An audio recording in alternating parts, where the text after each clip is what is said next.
We're all set now. Thank you. Good afternoon, everyone, and welcome to the Grey County Joint Accessibility meeting. It's January 21st, 2021, which is hard to believe. And it's time for elections again already. So I'm going to call the meeting to order.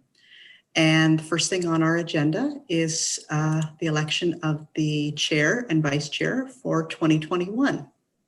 So I'm looking for someone to nominate a voting member for the chair for 2021. Just raise your hand, or Christina, you're on mute. I'm doing it on my phone so that I can look at the agenda on my computer, but I'm still voting Dwight, which is what I do every single time. Dwight, it's you, man. Okay, so we have a mover for Dwight Burley. Do I have a seconder? Can anybody hear me or see me? Hello? I can hear you, Claudia. Oh, finally. I've been trying and trying and trying, and I got no answer from nobody so far. I don't even know if I can't see myself. I have no idea what's going on. Oh, we can hear you. Yes. Okay, I can second. Okay, thank you. Do I have any other nominations for chair of the Accessibility Committee?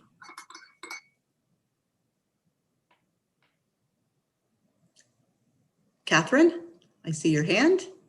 Yeah, the only thing I had intended to say was, I would have been more than willing to continue on for another year, because I really feel that with COVID-19, we really didn't have an opportunity in our, more in particular in my role as chair, to really do much.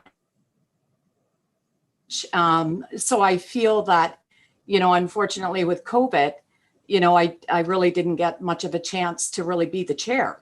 I think I was chair at one meeting or one and a half or two meetings, maybe at the most. So I just wanted to put that out there, just to, make the comment that if the rest of the committee was willing, I'd be more than willing to stay on for another year, but that's up to them. All right. Thank you very much.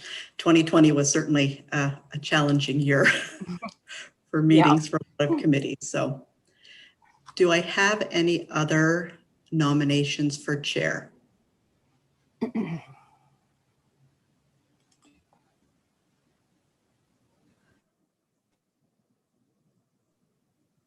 Okay, seeing none. Can I have a motion to close nominations then? Christina, thank you. Councillor Burley, are you willing to be the chair of the committee for 2021? Yes, I am willing to be the chair for 2021, but at this time I think I will withdraw my name and let Catherine be the chair for another year.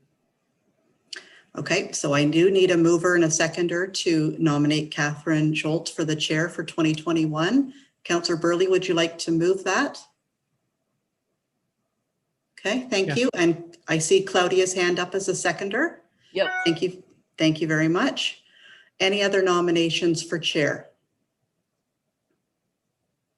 I just want to say, Dwight, thank you very, very much. I appreciate that. That's very generous of you. All right. Can I have a motion to close the nominations then for chair? Councillor Burley, thank you. Catherine, I'm assuming you will take the chairmanship on for 2021? Yes, graciously, I would definitely do it. Thank you very much. So now I'm looking for nominations for the vice chair for 2021. So I'd like to nominate Dwight. Okay, thank you. Do I have a seconder for that?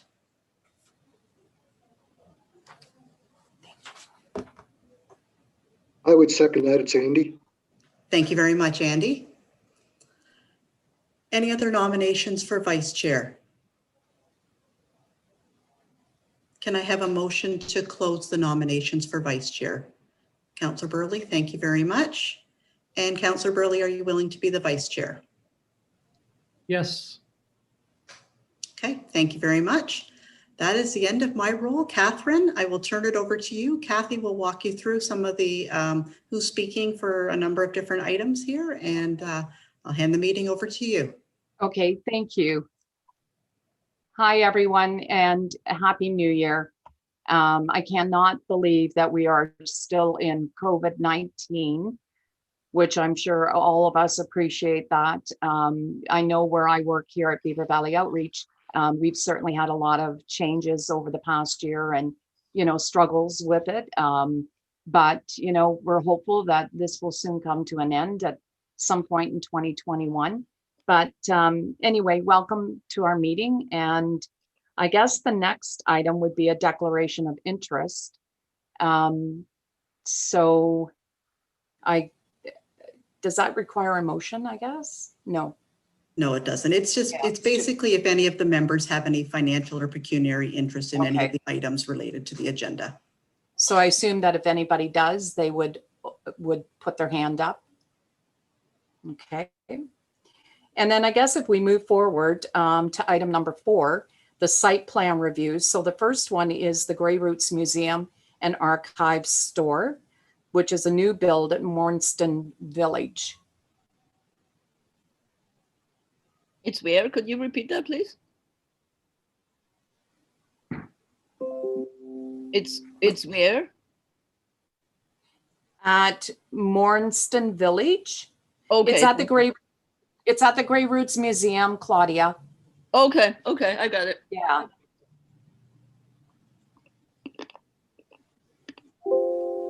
Hi, would you like me to describe the general store plan? Absolutely, thank you. I wasn't Hi. sure who was going to be presenting. Thank you. No problem. So I'm Jill. Yeah, Can you introduce the Grey Roots staff? absolutely. I'll start with myself. I'm sort of a new character. My name's Jill Patterson, and I'm the new manager at Grey Roots Museum and Archives. I started in April and have had a great summer with the team up there. I will go around the room and introduce Sim Salata, who is our curator at Grey Roots, and Ted Noble, who is our facilities manager at Grey Roots. Also on our team is Aaron Whitney, who's helping, though he's at the county admin building. Most of the time he's helping us draft some working drawings for the general store, and is helping us out in case there are any questions about specific materials or dimensions or what have you. Okay, so this general store build is part of the master plan for Grey Roots, which has a number of phases, which started in 2004 when the new building and site was created where we are now. This is part of phase 4, which includes the new build of a number of replica buildings. So this staff have determined that the general store is the most appropriate to move forward. It is, I can describe the dimensions, and if you have further questions, I'll pass over to Ted and Aaron, who are much more technically savvy on this front than me. So the general store will be a 23-foot by 38-foot story and a half stud framed clapboard sided and gable roof structure with a single story 23 by 14 wood framed board and batten addition in the back of the building and a wooden boardwalk at the front. The building will function for demonstration purposes as a historic general store from about the 1920s period, which fits with the larger interpretive plan for the village. It will include special event demonstrations and educational program activities, and we are exploring the feasibility of selling local products from this general store and maybe some select food items that could add to the experience at Morriston Heritage Village.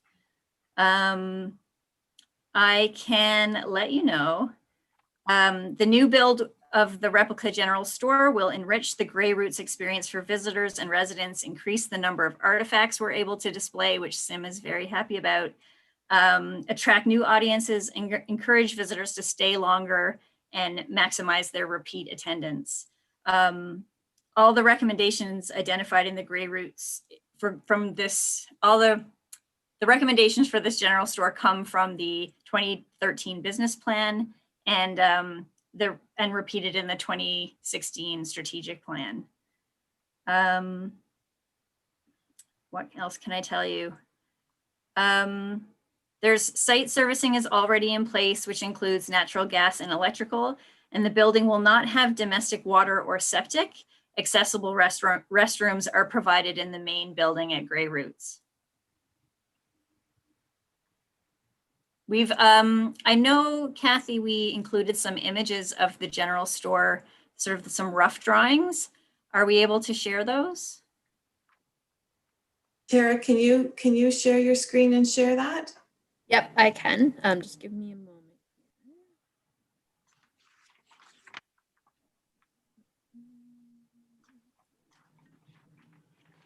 And then while Tara's getting that underway, I just want to make sure that everybody has an opportunity to speak when they have something to say. So I wonder if we can be a little bit informal, and if you can't get to your raise your hand button or wave your hand and nobody recognizes you, I think it's probably okay if we just say, hey, I've got something to say, if that's all right with everybody. So yeah, I would like to ask a question.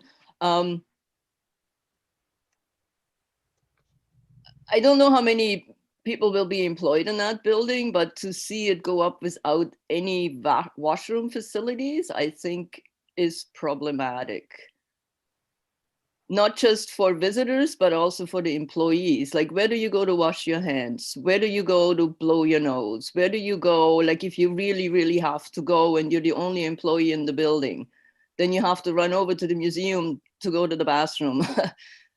I just think it's problematic to have a public place without public washroom access. There are washrooms available for staff and Okay. volunteers in the schoolhouse building, which is quite close. Unfortunately, they're not accessible, so they wouldn't be public. And occasionally we have temporary portable washrooms in the village to make the washroom facilities more accessible to some of our more elderly volunteers. Sorry, can I chime in? There is a ramp up the back to the schoolhouse, and the washroom, I believe, is accessible, Jill. Oh, you're right. Sorry, Sim. I'm so new. There are washrooms in the basement that are mostly for staff, but yes, there is an accessible washroom in the schoolhouse and a ramp that goes to the first floor. Okay, because otherwise you wouldn't even be able to give a job to a person with a disability if you don't have accessible washrooms, right? Mm-hmm. That would be a problem with employment even. So I'm going to chime in here now too, Claudia. I'm not sure if you're familiar with what the Morriston Heritage Village looks like. Not very much, no. Okay, so it's basically a mock town, but it's on a very small scale. And so the buildings are very close together, and it's kind of like, well, somebody from Grey Roots maybe can help me out here. Somebody screen share a picture from the website? Sure, that's a good idea.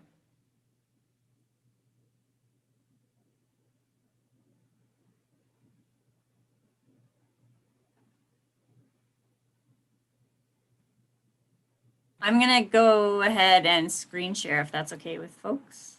Sure.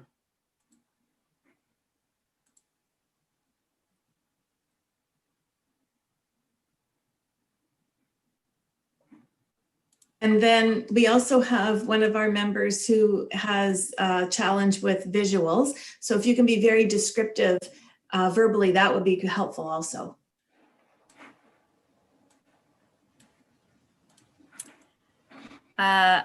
Okay, are you guys able to see my screen? Yeah. I Okay. can. So Morriston Heritage Village is Ted, correct me if I'm wrong. It's 12 buildings on 10 acres. That's correct. And they range from 19th century one-room log cabins to larger two-story 1920s era farmhouses. Some are period buildings from the actual period, and some are recreations of those same structures. There's also a 1920s garage. There's a large barn structure. There is a more modern agriculture demonstration building that houses a lot of farm equipment and vehicles and that kind of thing that need a bit more space.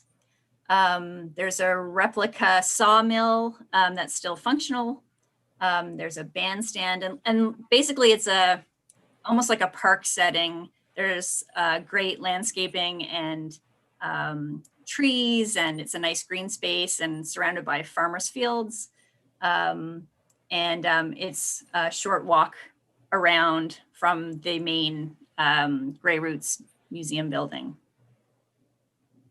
So now I have a question, if that's okay. Why isn't there, let's say, a general washroom building kind of sort of in the middle that's accessible to anybody from all the different paths? Just like a washroom building.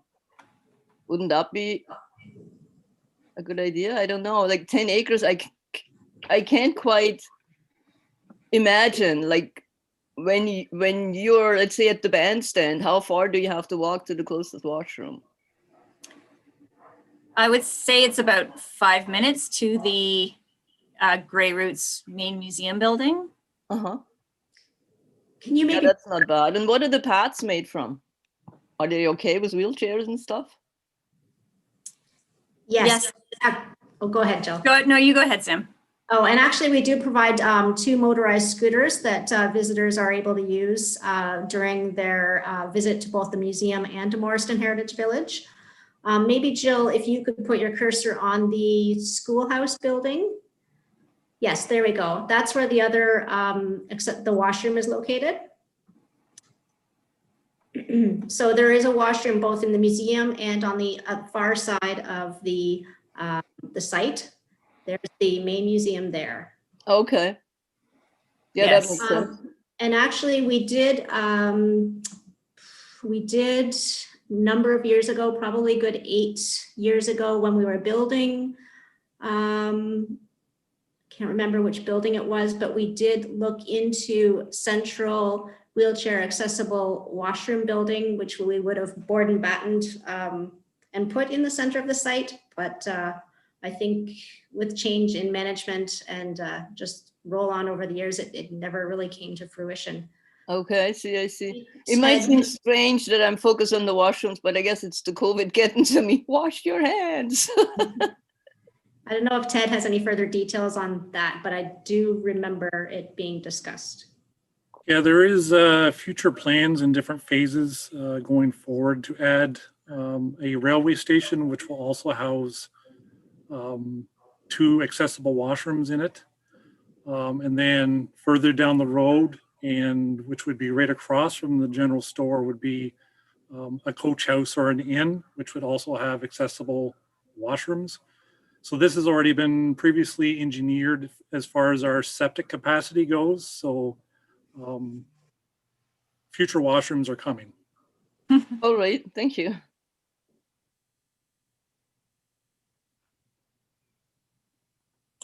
Perhaps a point too, Maybe I'm now sorry. we can have, It's Andy, just, it is open just seasonally too, is it not? Yes, typically it's open July and August, the village itself, and some special event weekends and evenings, Yeah. that kind of thing. But usually it's summer months that it's open. Yeah, I've been there a number of times. It's lovely. Yes, it is. Tara, are you okay to share your screen with the other documents from the general store? Yes, I'll bring those up now. So I'll just start at the beginning, and then Jill, if you want to let me know where to scroll, I can do that.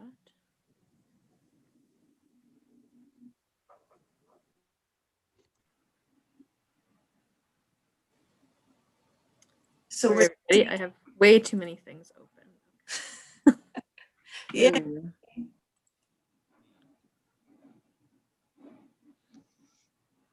So is this part of the Grey Roots Museum in Flesherton or the Grey Roots Museum in Owen Sound in some way? Yes, this is, There's a connection, right? yeah, this Morriston Heritage Village is basically right next to the Grey Roots building on County Road 18, just outside of Owen Sound. Yeah, that's what I thought. Yeah, but it's part of Grey Roots. It's not a separate entity. It's part of the museum itself. And that little place in Flesherton is also called Grey Roots Museum, isn't it? Is that part of it? That's I think where it's they have South Grey. Yeah. South Grey Museum. Yeah. South Grey. Okay, they're not connected. No. Okay, I'm asking out of curiosity because I usually participate in the Flesherton Fling as a performing poet. Amazing. And yeah, and I thought if they are connected, maybe the poets could mosey over to the other side too at one point. Yes, we welcome poets. Oh, good. So this is the site plan, just to give you a sense of the location of where the proposed general store will go. You'll see that the sort of perforated lines are proposed structures that are not there yet. And then so you'll see that this sort of blacksmith shop is to the left of the circled general store. It's really central in the village. I don't know if, Ted, did you want to add anything to that description? So right across the road to the left of the cenotaph is where the future inn, which will have washrooms. And then if we are just to the upper right of the general store location, there's also, that's where the railway station is, between kind of the Merchant Row area there and the schoolhouse.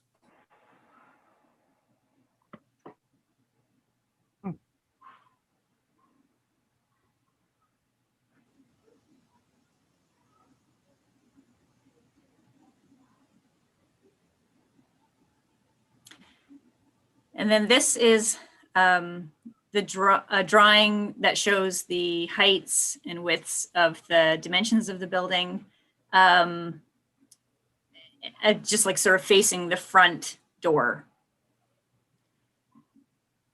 Looks like a classic building, eh? Very classic. Yeah. Yeah, it's very beautiful. Almost The like big- you see in cowboy and western movies, eh? Yeah, that's right. We need Yeah. those swinging doors. Yeah, I like that look. It's nice.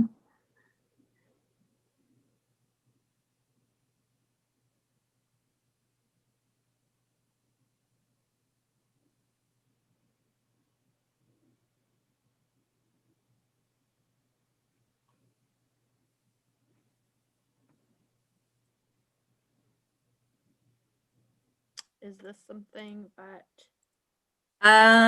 Okay. Whoa, where are we? That looks like the next topic. Yeah. Okay. Can Okay, we I was gonna scroll say back.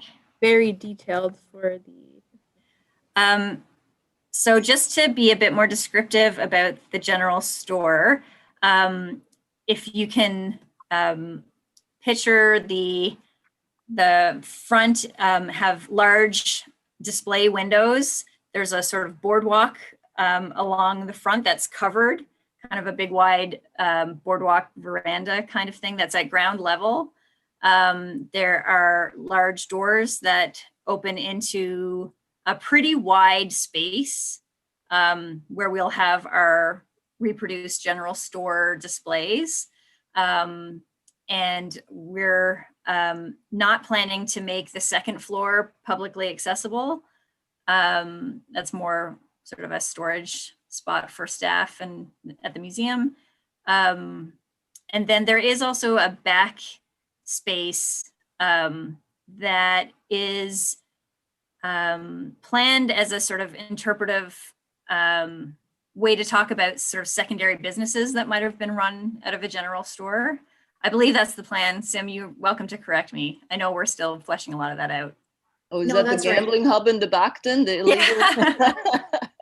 The speakeasy. We haven't, A lot of the general stores used to also be the post office. That's right, yeah. we haven't made a decision on what that secondary business could be, but it could be something like a tinsmith or a harness maker or a furniture builder. It could be a post office. It's not Nice. in the plan yet. So now I have another question, please. When I look at the image of the general store, it looks like there is a lip to get onto the boardwalk. Does it need a wheelchair ramp, or how do people with, like, I'm working for an elderly couple where she can only walk with a walker or with 2 canes. Would she be able to easily walk in and out of there? Yeah, I think the intention on our end is that we create ramps so that it is, even a lip is mitigated by some kind of ramp. I think that would be good, yeah. Okay, thanks.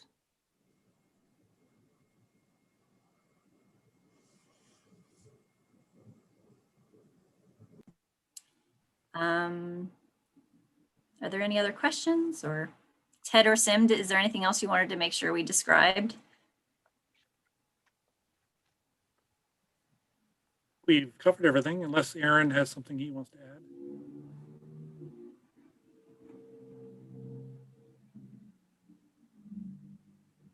Nope. Just for the ramp, is it going to be a structure, or would we do a landscape ramp, like slope the grade up to it? That's I guess a nice is a question idea. for the that way the building still stays period correct, but you're just doing the walkway up to it. I'm open to whatever we think is the best and most accessible and will work and, be functional. But that sounds like a good idea.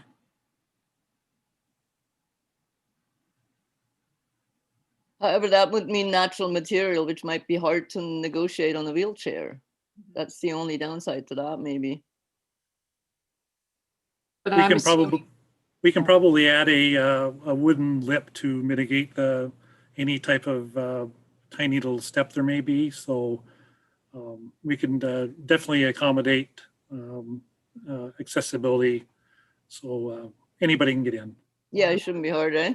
No. And I was just assuming that, if we did do landscaping up to the building or up to the ramp, that the composition of that would be the same as any of the other walkways at the village anyway, right? It should That's be. correct. Which would be wheelchair accessible. So, Okay. yeah, I think either or.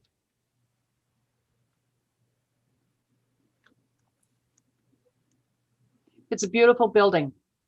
Yeah, from what it's going to I be see amazing. on paper. Yeah. I love general stores, so you've got me.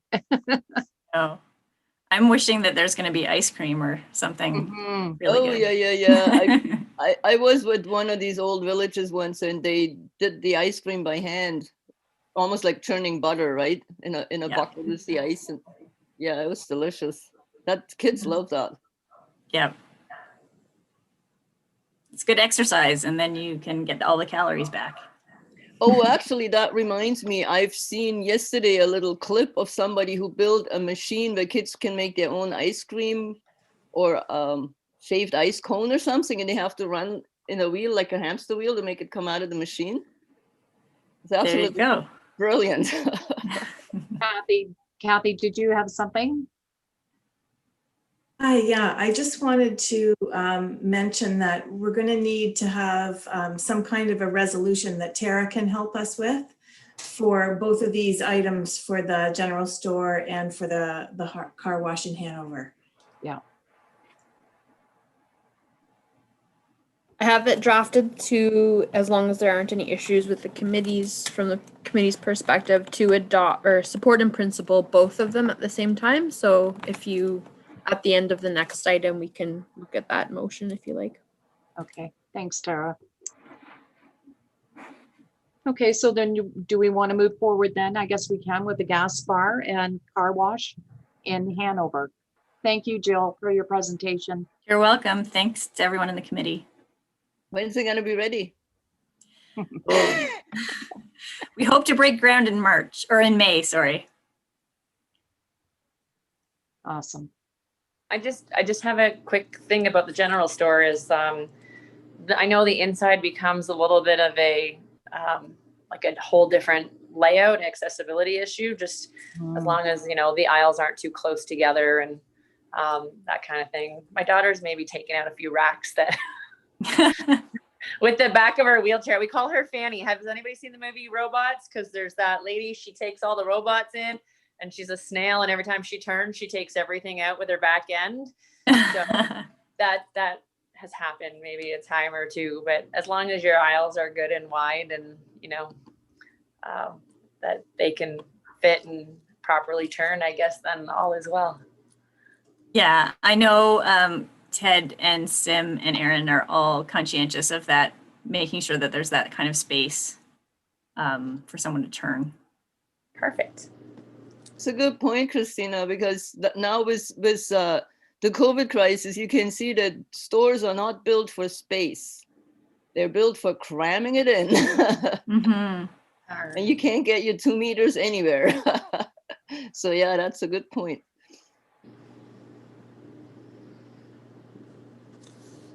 Yes, thanks for that, Christina. So I'm assuming that, Aaron, are you speaking to the gas bar and car wash? No. That's coming from the town of Hanover. So Brenda Getz has graciously agreed to join us to walk us through the site plan a little bit. I am definitely no expert in reading these things, so thank you very much, Brenda. And then if anybody has any questions or suggestions, we're happy to hear it. Good afternoon, everyone. I have to apologize because I'm not familiar with the format here, so I'll just carry on. Got a copy of the site plan in front of me. I'm assuming it's been circulated to yourselves. So what this site is at 167 10th Street.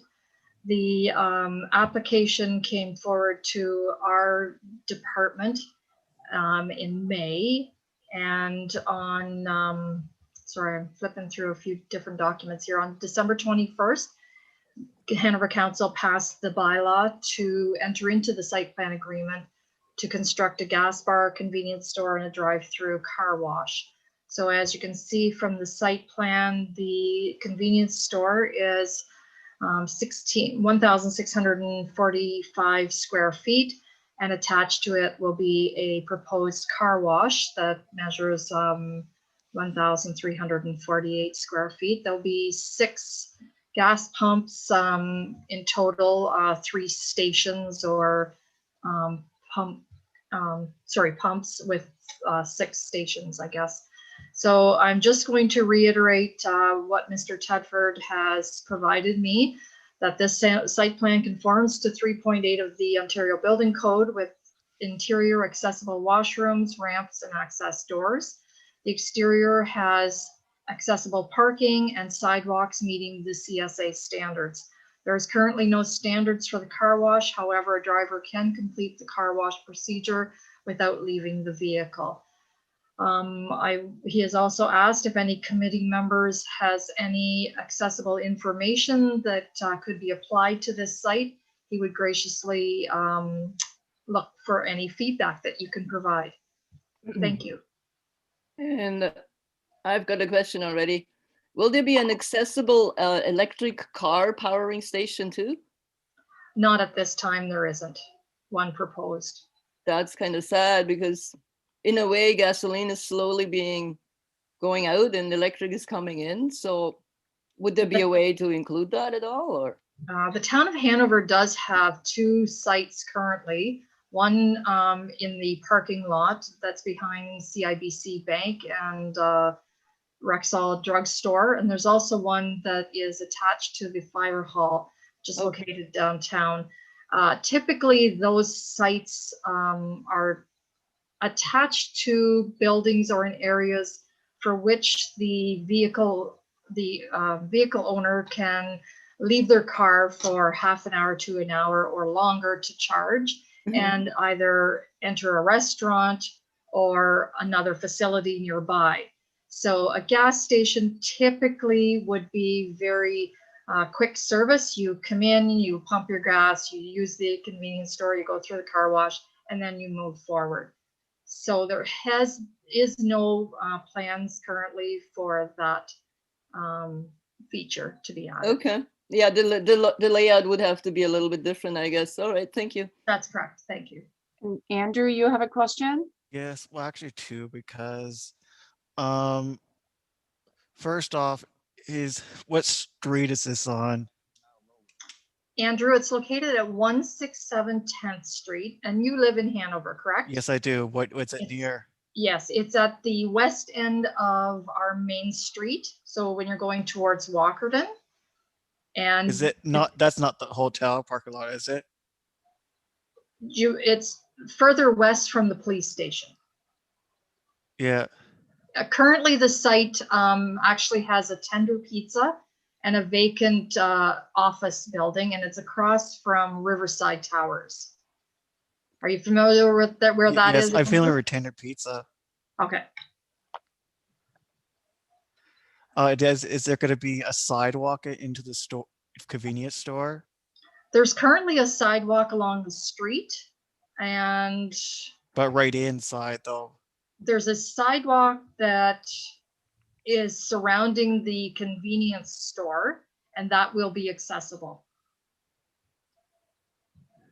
Glad about that, because the other location, convenience store that with it is not accessible.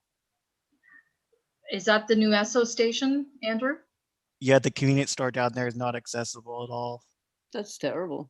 The new Esso station does have the curbing actually is sloped to the asphalt, but only in one area. Well, I could explain what happened. I might as well explain it. I know we're getting off topic, but it's good to know, I guess. But anyway, because I was trying to learn my way to get to Mr. Sub, and somewhere in there between my place, because I right at 11th Avenue, somewhere between there, the sidewalk kind of stops when you turn right off of 5th Street or whatever, or Second Street or whatever, and there's no sidewalk in front or beside the building to get across beside Mr. Sub. I believe the ramp area, Andrew, is directly in front of the doors. I don't believe there's a ramp at the end of the sidewalk to that would be the northeast side of the Esso station. Is that what you're referring to, Andrew? Well, I was coming off of, because I came with somebody, because we walk in from 11th Avenue,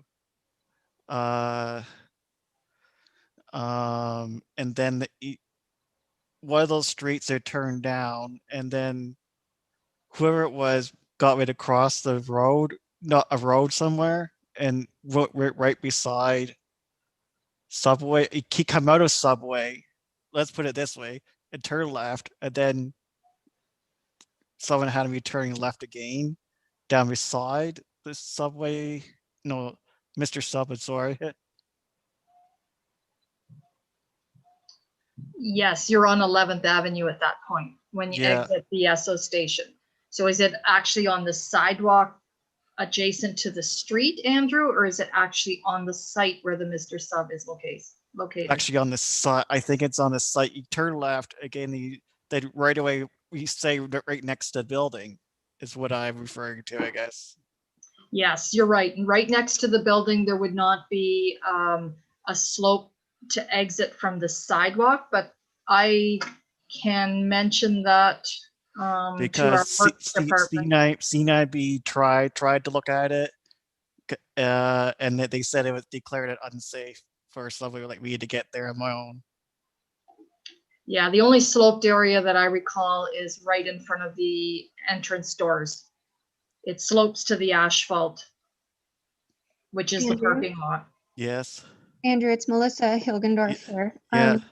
Is it most helpful for you to get into a building if there is say the sidewalk from the road, if that sidewalk extends all the way, along the edge of the parking lot, Yeah. right into the building? Like Mr. Sub, because that's all I pretty much have used so far. Okay. Would it be helpful? This is crazy idea.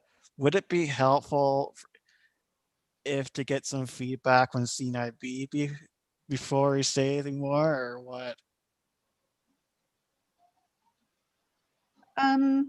Are you talking about the existing gas bar or for the new one? Both, I guess. So we can take a look on our side. Brenda and I can bring the information back to Dawn. The Yeah. one site that's completed, we can't make any promises there, but it's always good to hear your feedback and to bring it up, because otherwise we just don't know. Yeah, But we yeah, can also bring this point up to the developers of the new site as yeah. something that they may want to consider incorporating. I just bring this point up now because so we don't make the same mistake again, type of thing. For sure. Good point, Andrew. Thank you. I do have I've got a question around the accessible parking space. I note on there, I had to zoom in on it just to have a look at it, but it kind of lines up there. It looks to me like it's 5,421 meters or millimeters in width. But I see that it appears to be a curb cut at the top of the parking spot on I guess it's the sidewalk in front of the building.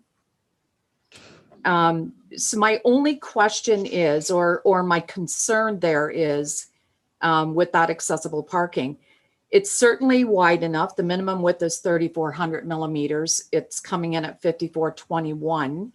But it doesn't indicate here. Now, it may indicate in the finished plans that there's an access aisle within the parking space. It doesn't appear to do that or show that on the site plan. There's no indication of an access aisle. No, I can see that on the site plan. So that could be something that I will bring forward to Mr. Yeah. Ted. Yeah, because it's certainly wide enough, and it would still allow for a van. And the access aisle can be incorporated into the area where there would be a lift or a ramp coming off of the van. So that access aisle could be incorporated into the parking space to allow for that to happen. The other thing I would suggest would be to have a van accessible signage on the building in front of that space as well. That would indicate to anyone with a wheelchair accessible van that they can park there, and it is wide enough for them to exit and enter the van safely. That was my only concern, was the parking. Okay. Because it's wide enough for that. Because with the minimum parking at 3,400 millimeters, minimum access aisles are at 1,500, and this is Ontario AODA standard. It would bring it to 4,900 millimeters. So there's still a difference of 521 millimeters there. So it's plenty big enough for it to include an access aisle. Okay. Thank you. Madam Chair, I did see Councillor Burley's hand up. Oh, okay. Thank you. Because I can't see him. Thank you. Dwight, I'm sorry. I can't see you, so I didn't see your hand up. It's probably a good thing you can't. Catherine, I'm just wondering, maybe for Jason or if he's there, have the new building codes incorporated all impaired signage and such inside these new handicap washrooms from outside in? I'm It's sorry, great we Dwight. say we make handicap washrooms. It's great that we say we make handicap washrooms, but what I want to find out is, are we taking into account impaired people too that need to get into these washrooms? In other words, put in all the necessary staff that's required in order for them to be able to get to the washroom and use it. Like male, females, like is there braille signs or like, I don't know, I'm asking. Are you asking me, Dwight, or Brenda? I'm asking whoever wants to answer the question. Oh, okay. Whoever knows, I guess. Eh? Well, I mean, certainly there's, as you said, there's the building code standard, which incorporates the, the built environment standard, which is the accessible standard for buildings. And those are in effect. But I hear what you're saying, like I mean, there's always the minimum of what can be done, but then there's always the extra that can be done. And so I agree with you, like signage with braille on it, for people with visual impairments, is something I always highly recommended when I did site plan reviews before or audits of buildings. Also, to indicate outside of the building that the washrooms are accessible, is taking it a little bit of a step further. But, you have a unique opportunity here. Hanover has a unique opportunity here with a brand new building that has yet to be built, to kind of do it, maybe even go that little bit of a step and go beyond the building code and the standard, and, make sure that these certain things, like even as I said with the parking, it's to do it and to do it right, and to, enhance those features, right? It's just that the new building codes, they change every single day. They seem to be in the new building codes in 2021 are different. And I'm just wondering, Don or Aaron would be able to answer those questions. Have they incorporated these things like to do with handicap impaired? And I can't ask the question. I don't know. Is Aaron still with us? No, he's left the meeting now. Oh, okay. I would have a question if that's okay. And that question is for Catherine. How would you be able to indicate from the outside of a building to a blind person where the washrooms are and which one is for which gender? Would you put that maybe on the button that opens the door, that there would be braille on that? Or how would that logistically be possible? It really isn't possible. I mean, signs on washrooms that have braille are only beneficial to people who can read braille, right? Yes. So something very, it's got to, I mean, really that's tactile. So they're really, I don't know. I mean, has anyone else come across that? Oh, hi, Sarah. Are you able to answer that? Hi, Sarah. I didn't know you were with us. I'm with you. So this is Sarah Trainer from the town of the Blue Mountains. I don't know anything about the building code and what has been updated with regards to signage. I was thinking more that this aligns with the customer service standard and educating the business owner about the minimum requirements, and then how you can even enhance your customer service as it relates to the public, just to put yourself, that much forward as a business. I was thinking that when we were going back to the Grey Roots location too, and I actually checked on the website, they already have great accessibility sections so that people that are planning their visit to that facility, you can get a sense of what's accessible and what's not before you even arrive. But then the signage when you get there helps too. So that's kind of where I was thinking with this. Yeah, great idea. Yeah, around the customer service standard. I like that. Christina, can you add to this? Yeah, so not so much about the accessible standard, but we were talking, you guys were talking earlier about the getting in the building, and I understand where Andrew is having a lot of problems with that. The current new SO building that we have is that there are no sidewalks that lead to it. It's not safe for him to get to it. There's nothing on that whole entire corner, but that also leads me to the new one. There's not sidewalk. There's a sidewalk up the side, but accessible wise, it's kind of, it comes to the, there's so many different disabilities, right? So we have to talk about the Braille and how you get in. I'm not a Braille reader, so it would be nice to see someone step up and do something above and beyond, but I think it's that most people just do what the minimum standards are. Yeah. Also looking at the layout of this new SO. So there's some problems with the new SO. Andrew's issue is one of them. The other issue is when you actually pull into the accessible spot, if you have a van, you actually have to back in to unload on the side parking. So there are some issues which I haven't sent Dawn a message yet, but that's the thing about this. So we're down to one accessible spot, and it looks like by the lines on it that are angled that it's actually a van unloading spot. Is that correct? Because I was trying to find pictures of the new SO, but I can't seem to find it while I'm checking this out. It is angled, which to me, Brenda, would that mean that it is on a, like it's a grade, right? Did we lose Brenda? Oh, maybe. Sorry, no, I'm still here. Oh, okay. I just wanted to review so the hatched red area, is that what you're referring to, Christine? No, so right beside the like where it says like the accessible spot. Yes.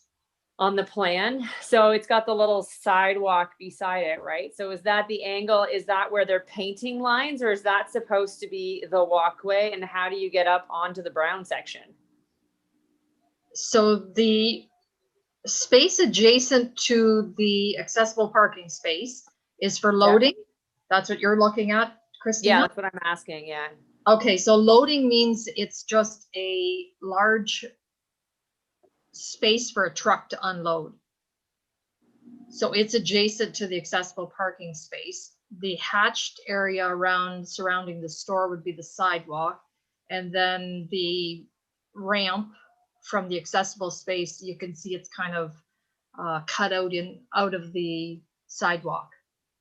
Mm-hmm. Oh, okay. So if I pull in a wheelchair accessible van and I open up my passenger side door, how is that person getting out? Yeah, because it also depends on what side the the doors are that right. are. So if I have a side load van and I pull straight in order to unload on the passenger side is a truck loading zone. And Yep. if I back in, there's a vehicle on the other side. So it's a useless spot basically for a disabled right. person. So if I pull my van all the way in, and I can't unload that person in a wheelchair, but if I pull my van all the way in, I've now blocked my own spot to get in. That appears to be correct, Christina. Yeah. Okay. So those matters will be addressed with Dawn Tedford and then passed along to the developer of the property. Yeah, You're right. because it's also the current problem with the SO right now. If you pull into off to the if you're looking at SO off to the left-hand side, there is an accessible spot and it pulls in right beside a grassy area, correct? I don't have that site plan in front of me right now, but you're probably correct. Yeah, so one of those spots now has to become the one beside the accessible one, either has to become an unloading zone, and that ramp has to move. Yes, to the edge of the sidewalk would probably be the best location for it, I guess. But even that, with a loading space there, you don't really want a truck. That's right. And then Yeah, there may be a safety issue there as well. Yeah. Mhm.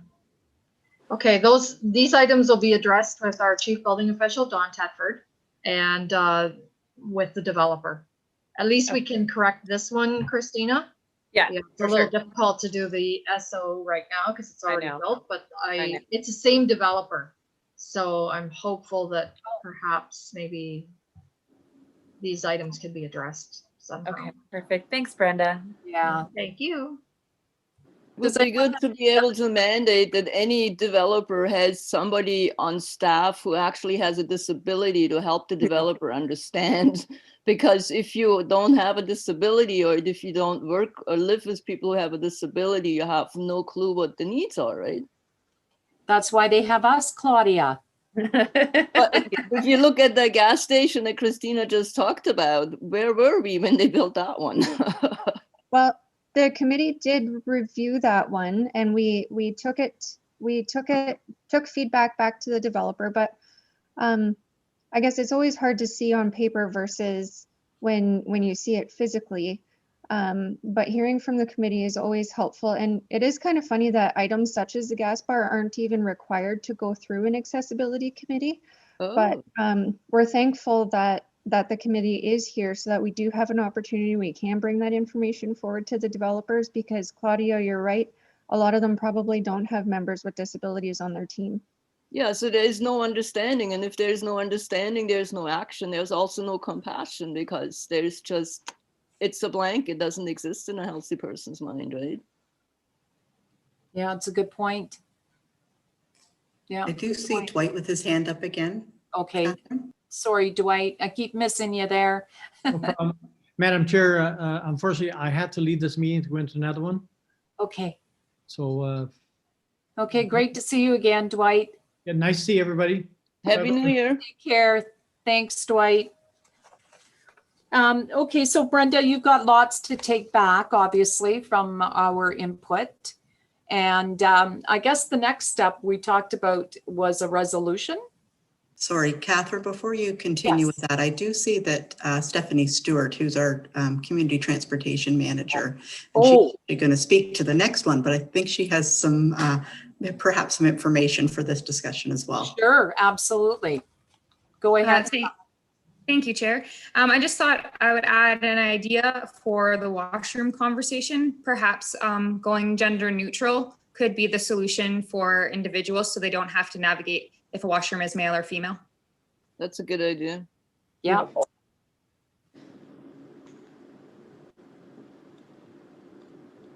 That's great. Great idea. Thank you. Thanks for that input, Stephanie.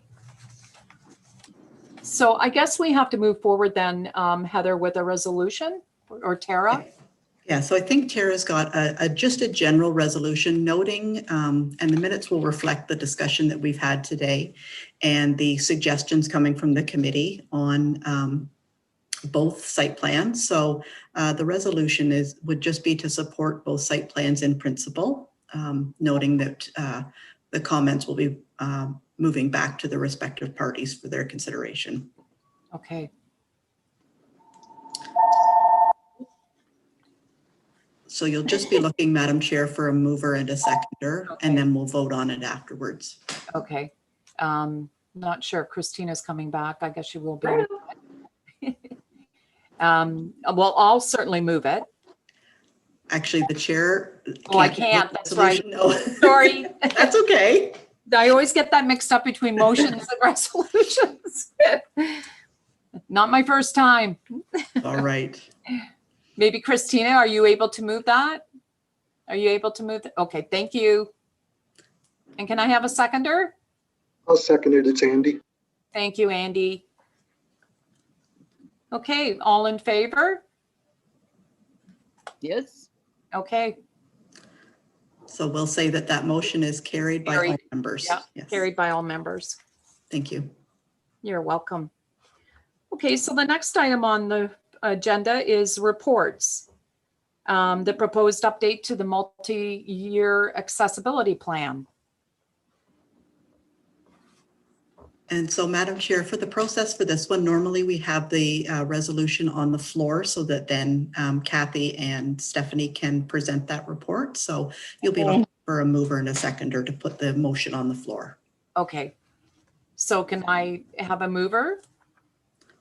I see Claudia's hand up. Okay, thanks, Claudia. And a seconder. Sure, if you need one. Oh, yes, thanks, Christina. Okay. So Okay. Kathy. So Grey County Council continues to identify rural transportation as a strategic priority. And the objective is to implement a long-term strategy to coordinate rural transit within Grey County. So this has been ongoing for a few years, and through provincial funding, the county embarked on a conventional transit pilot. So now that there is conventional transit being provided by the county, there's some accessibility legislative requirements. And one of them is to update the multi-year accessibility plan to include a plan for conventional transit. So that's what this report is showing. And I hope it was okay for people to go through it and see what we're proposing to change. The plan is a living document, and right now we're just focusing on the addition of the conventional transit piece. And our manager of community transportation is Stephanie Stewart, and she will speak for a minute about the process so far and how we got to where we're at. Wonderful. Thank you, Kathy. So as many of you know, Grey County's new conventional transit system is known as the GTR, which stands for the Grey Transit Route. We began operating in September and have continued to run throughout the entire pandemic.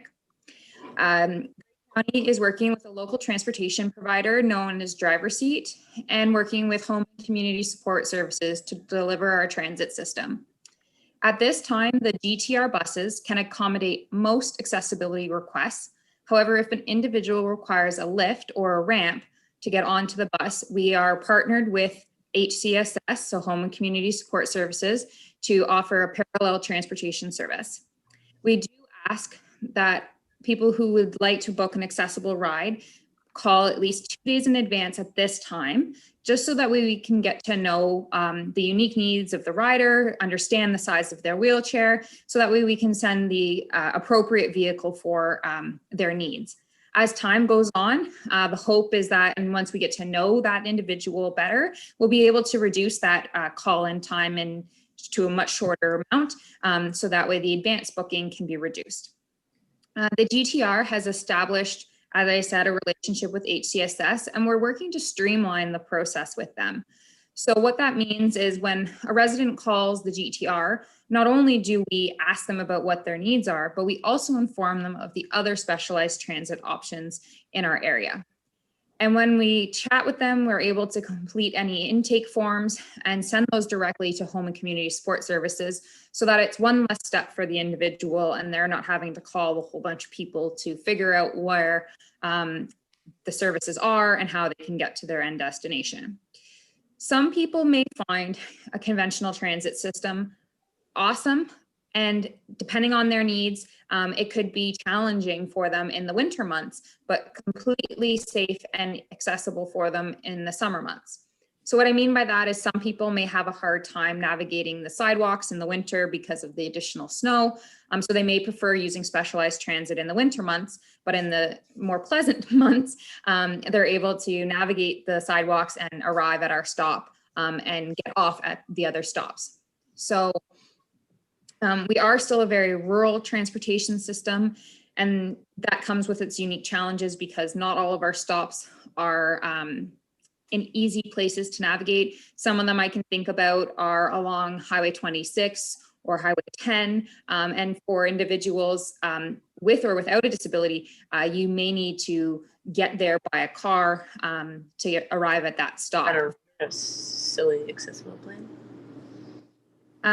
So the GTR is currently in a 3-year pilot, as Grey County and the municipality of Southgate have received funding from the provincial government until 2023. So our plan for the future for the GTR is to remain flexible and nimble as we respond to the ever-changing world. And it's our goal to one day eliminate the need to have a parallel service and just have one single bus that operates as fully accessible transit system. Back to you, Kathy. Thank you, Stephanie. Okay, so I don't have anything further to add.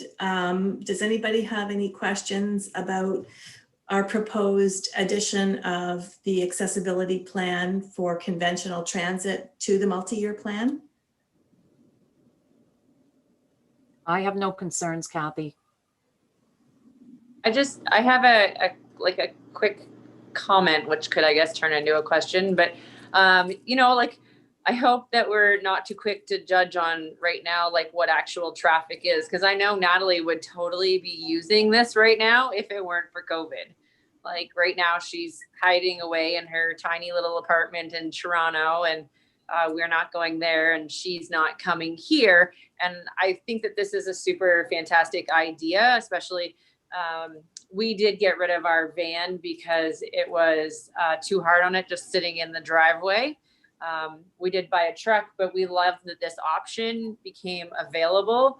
It's just that we're not supporting it right now because of COVID, or like otherwise would probably be using it for her to come home and visit. It just can't happen right now. So there are people interested. It's just not happening. Yes, and to that point, we know, and we're really hoping that once COVID calms down or vaccines come in place, or whoever knows what the future looks like, that we'll have a much better representation of what the true ridership is.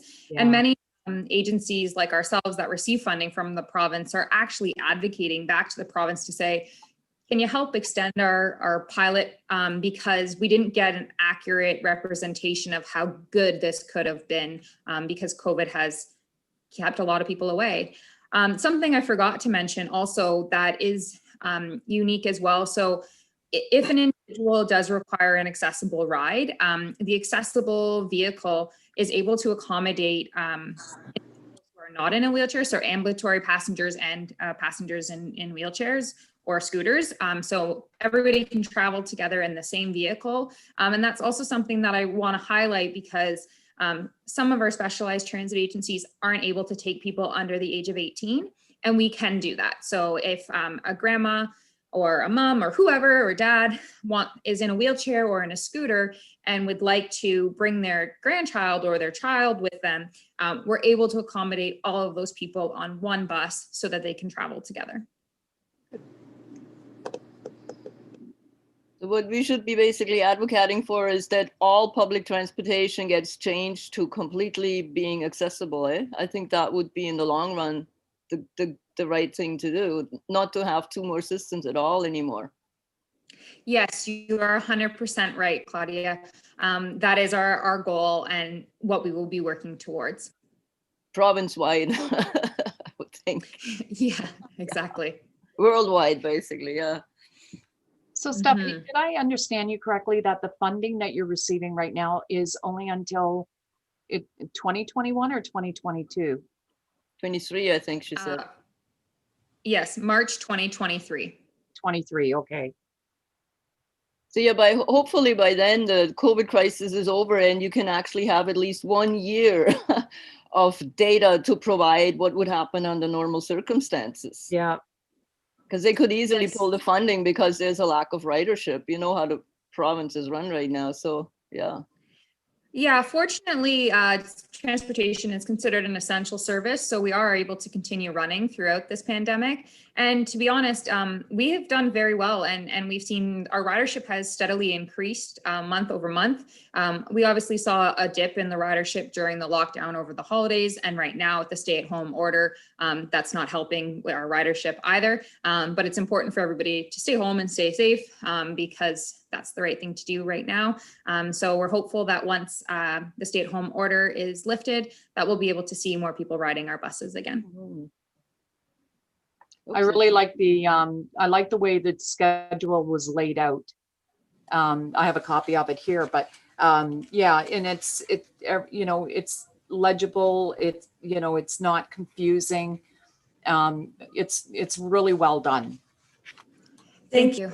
It's a bit of a trick because there's a lot of legislation, and to have it not be really, overwhelming, it was a bit of a trick to get that. So thank you. Yeah. Yeah, I have no doubt. Okay. Well, thank you, Stephanie, again. Greatly appreciate your time.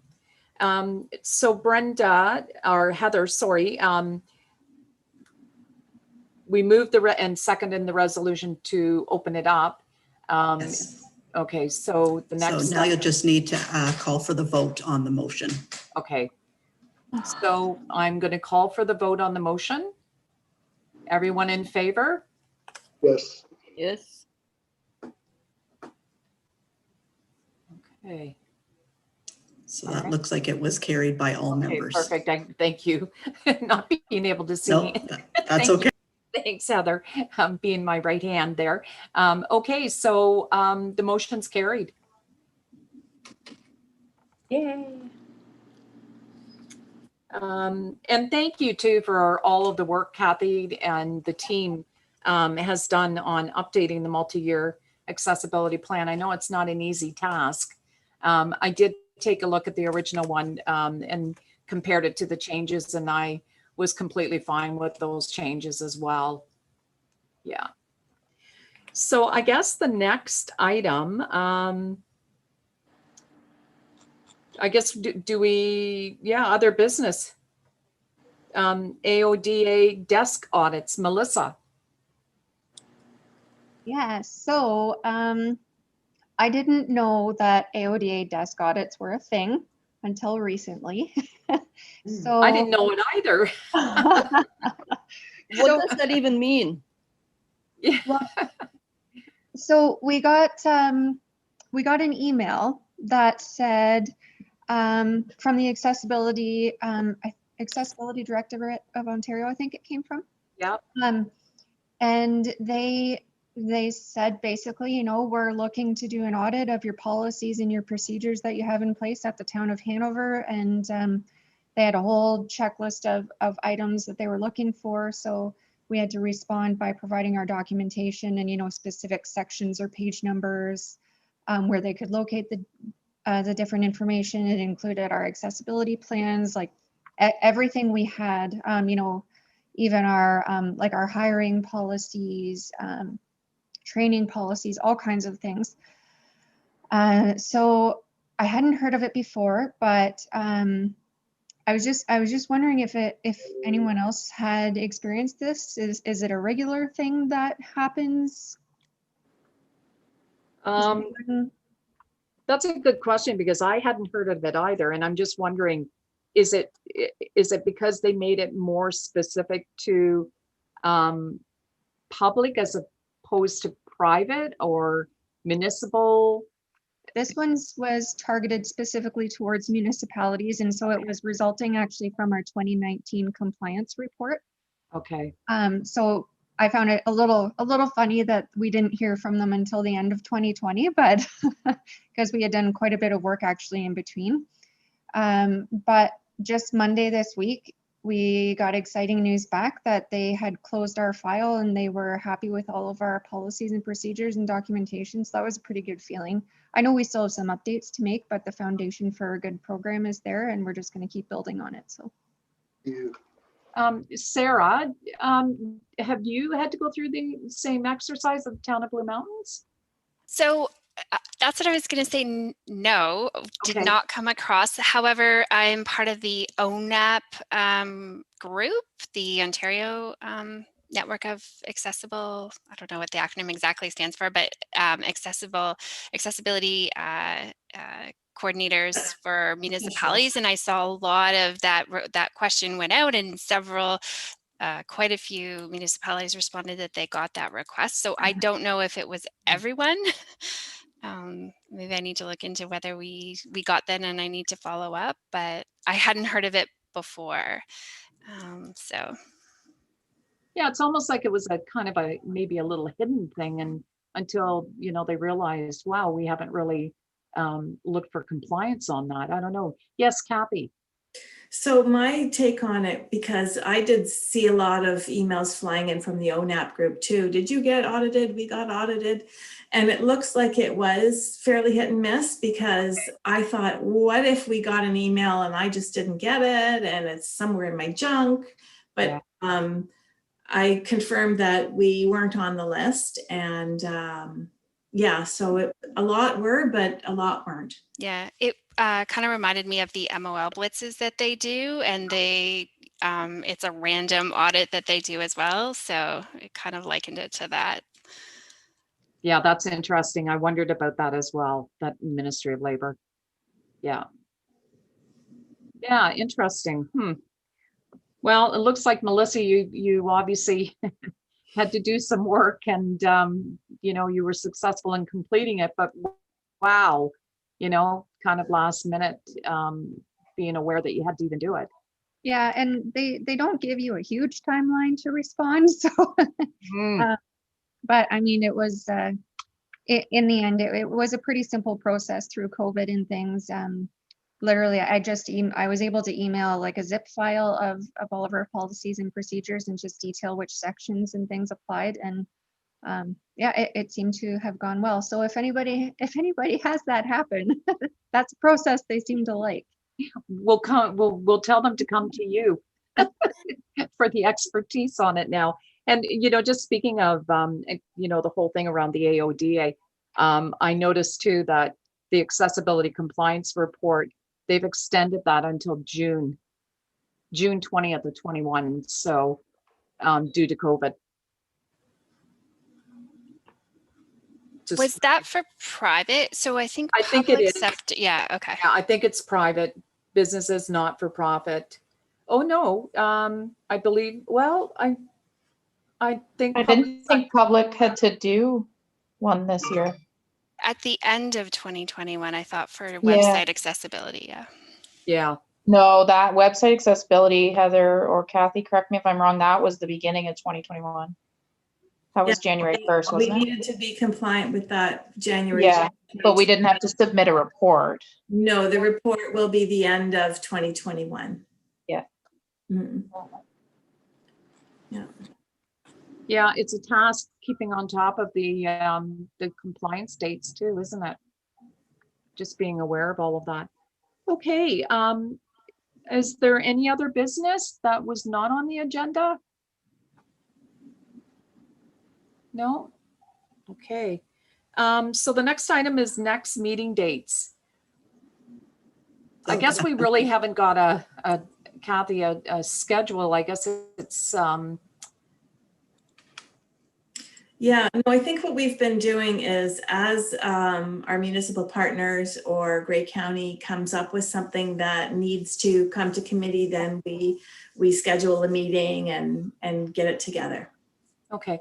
But ideally, are we bound to have X number of meetings per year, or?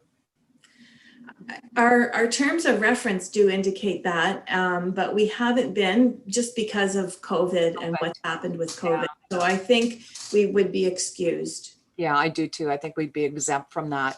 Should we look into it to make sure, or? No, I'm going to go on ask forgiveness if I need to. Yep. Okay. We say that a lot around here too. Yeah. I know the committee's been close to, I think there's to be held quarterly. So I think they've been within a month or two of that. So it's been pretty close. Okay, that's great. Thanks, Tara. Okay, I guess we can adjourn. Can I have a motion to adjourn? Can somebody move it? Claudia? And Yep. Andrew, are you seconding it? Andrew? Yes. You're seconding the motion? Okay, thank you. Okay, we're adjourned. Catherine, that was great. Thanks, everybody. And good to see everybody. Well I guess done. you have to put up with me for another year. That's okay. I gotta run, I'm sorry. Take care, everybody. Happy New Thanks, Year. Claudia. Take care, Bye. everyone. Bye-bye.